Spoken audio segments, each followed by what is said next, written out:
Why does running your own team or brokerage still feel so heavy? That question comes up for a lot of leaders once the business reaches a certain size. You can still be producing, still leading well, and still feel like too much of the operation keeps circling back to the owner. There's recruiting to think through, decisions to make, issues to solve, and all the background work that never shows up on a highlight reel but still eats part of every week. After a while, the pressure stops feeling like ordinary leadership and starts feeling like a structural problem. That's the conversation today. I want to break this into 5 pressure points that tend to surface first for team leaders and independent brokerage owners: liability, overhead, retention, scale, and legacy. Once one of those starts tightening up, the rest of the business usually feels it too.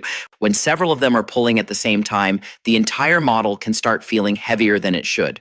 And before we get into it, if this channel helps you think more clearly about leadership, structure, and the operating side of real estate, like, comment, and subscribe.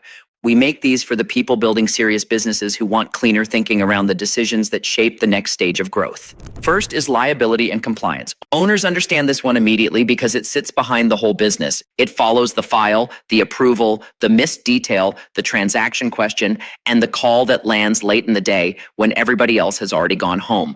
Over time, that kind of responsibility changes the owner's role.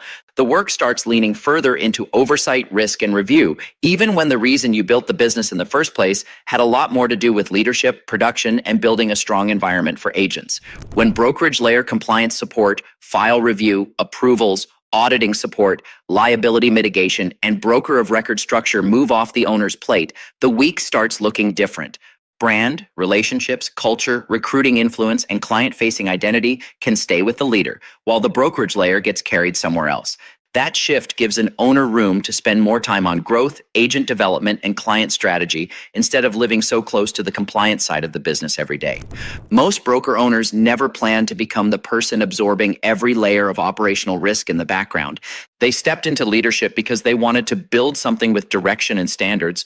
Once the compliance side becomes too dominant, the business starts drawing energy away from the parts of leadership that move it forward. Second is overhead. This is where a lot of owners have a very private moment of honesty. Cost stacks build slowly, so they rarely feel dramatic while they're being added. One staffing expense gets added because the business needs help. A tech layer comes in because it solves a problem. Insurance keeps running. Support costs stay fixed. Before long, the model is carrying more expense than anybody would have guessed when those pieces were added one at a time. The economics tied to this path are straightforward enough to force a real review. The numbers shown here include a typical $12,000 team leader cap, a $6,000 team member cap, and a $4,000 cap for qualified high production teams, with the note that terms can vary by agreement. That sits against a picture many independent owners already know well: annual overhead in the range of $50,000 to $80,000 or more going toward compliance staffing, E&O, technology, and operational overhead before the owner pays themselves. That kind of math tends to sharpen the conversation quickly. Once the numbers are side by side, the owner has a cleaner way to evaluate whether the current structure is still earning its keep. Plenty of leaders don't need more ambition. They need a clearer view of what the business is costing them to maintain the same layers year after year. Third is retention. This pressure point usually shows up in the quality of the conversations agents are having about their future. Strong people pay attention to economics, tools, room to grow, and whether the environment around them feels current enough to support the kind of business they want to build. A leader can be deeply committed to their team and still lose ground here if the structure under the business feels too limited or too expensive for what it gives back. The model here changes that conversation by putting cleaner economics, equity opportunities, revenue share, and national scale tools into the picture. There's also a reference to up to $24,000 annually in stock grants tied to elite and culture awards, with disclosure language around those figures being estimates rather than guarantees. For a leader trying to recruit well and hold on to strong agents, that broadens the value story in a way that feels much more durable than personality, goodwill, or office culture alone. Teams feel the strength of the environment around them over time. When the business has room, the agents usually sense it. When the leader is consumed by operational drag, the agents feel that too. Retention often has less to do with one single policy and more to do with whether the whole setup gives people confidence about staying and building where they are. Fourth is scale. Growth changes character once a business starts stretching into a bigger footprint. At first, more agents or more reach can feel exciting. Then the hidden bill starts coming due. There's more coordination to manage, more complexity in the background, and more systems that need to hold together under pressure. Owners reach a point where each new step outward starts adding strain almost as fast as it adds opportunity. This model gives a leader two clear operating paths. One is private label, which is built for eligible independent brokerages that want to keep the brand they build while Real operates behind the scenes. The other is Pro Teams, which is built for owners and team leaders who want flexibility on team economics, caps, splits, and fee structure without carrying brokerage overhead themselves. Growth into new markets is framed here with infrastructure already in place, which changes what expansion asks from the owner. Owners usually know the difference between growth that creates leverage and growth that creates drag. Once infrastructure is doing more of the lifting, the business has a better chance of expanding without asking the owner to become the answer to every new layer of complexity.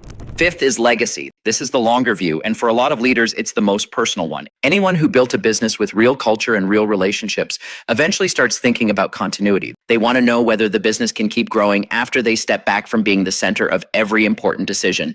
They think about who comes next, what the next generation of leaders will inherit, and whether the structure under the business is strong enough to carry the future without depending forever on one person's bandwidth. That's where the transition and leadership development side becomes more than an operational detail. There's onboarding support for the move, support around the team transition, and language around developing the next generation of leaders. That creates a much bigger frame for the decision because the conversation stops being only about costs and starts including continuity, succession, and what it means to protect the thing you spent years building. When these 5 points are viewed together, the operating pattern gets easier to recognize. Liability can drain attention. Overhead can compress margin. Retention gets harder when the environment around the team feels too constrained. Scale can outgrow the infrastructure holding it up. Legacy stays uncertain when the business depends too heavily on the owner to keep everything moving. None of those are side issues for a broker owner. They shape the daily experience of leadership. Another thing worth noticing is the tone around the next step. This is framed like an operating model review, which is usually the right way to approach something this important. There's room to think, run the numbers, review the transition, and talk through the fit carefully. Owners usually make their best decisions when they've had the space to look at the structure honestly instead of trying to force themselves into a quick conclusion. If you run a team or your own brokerage, the most useful place to begin is with the issue creating the most drag right now.